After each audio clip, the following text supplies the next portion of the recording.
Chers abonnés de la chaîne Réflexion Politique, bonjour à toutes et à tous. Bienvenue à ce 21e numéro de notre chronique Réflexion Politique qui nous donne tout le temps du plaisir de partager avec vous à travers des analyses que nous proposons. Aujourd'hui, nous allons essayer de parler des organes de financement étatique, donc considérés comme un plus sur le décollage de l'économie du Sénégal. Pour une population de 16 millions d'habitants, le Sénégal est l'un des plus petits pays au monde, réparti en 46 départements. Ce pays est considéré pour certains comme un joyau à usage économique. Ainsi, pour redresser cette économie, des organes d'appui au développement ont vu le jour. Des organes dont le but primordial était de tirer l'économie vers le haut, en initiant une gestion participative de tous et de tout vers l'essentiel. Chaque organe, parmi eux, dégaine un programme contenant des centaines de millions, dont le seul destinataire est le citoyen lambda. Reste à savoir si le principal cible est au courant de l'information. Certes, il faut aller vers l'information pour être au diapason de la bonne nouvelle, ou en politique, pour être à la réception de la bonne nouvelle, il faut être au bon coin. Appartient-il aux citoyens d'aller vers ces organes dont parfois ils ignorent l'existence, ou à ces organes dont le budget est colossal de se mettre au niveau de la population pour partager les informations?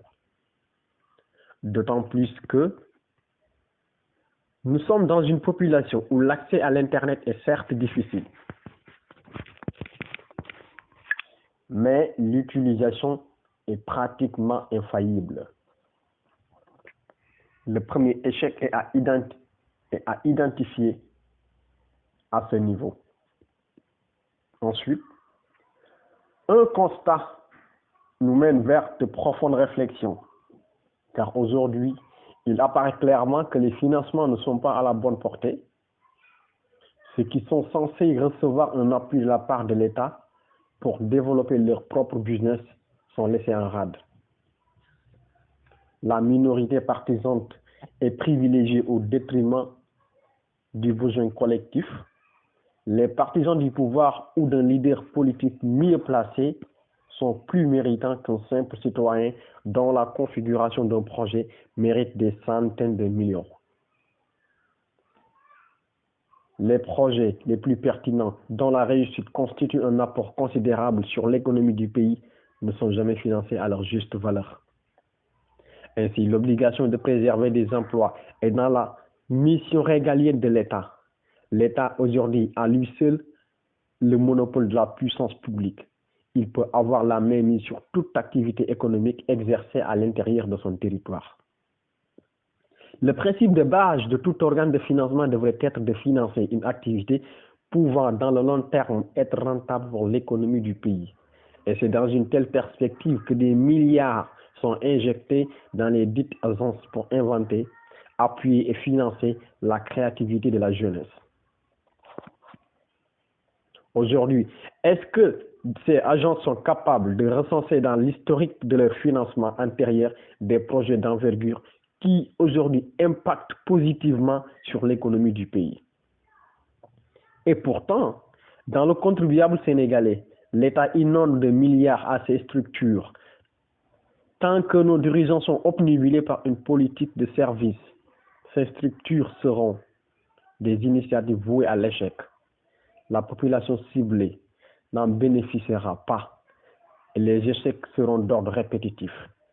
L'État, le principal responsable, se doit de veiller scrupuleusement à la finalité des missions établies au départ. Pourquoi ces structures n'arrivent pas à apporter leur touche dans l'économie du pays? Est-ce une incapacité managériale un financement partiel destiné à leur propre clan, un détournement de biens destinés à autrui, des interrogations qu'un État sérieux ne manquera pas de faire. Ne manquera pas de faire. Au moment où la jeunesse dépourvue d'espoir emprunte clandestinement la mer Méditerranée, ces autorités dotées d'une plénitude de pouvoir avec tout garantie sont incapables de mener à bien une économie du pays, incapables de mener à bien l'économie du pays. À cela s'ajoute la complexité ou la manque d'autorité de nos dirigeants face à l'exploitation très osée des chefs d'entreprise étrangères sur le sol sénégalais. Certains se permettent même de ne pas payer des impôts comme établi. Et pendant ce temps, nos propres citoyens font face au dictat de la force oppressive de l'État. On ne finance pas la jeunesse, ceux qui ont réussi à construire quelque chose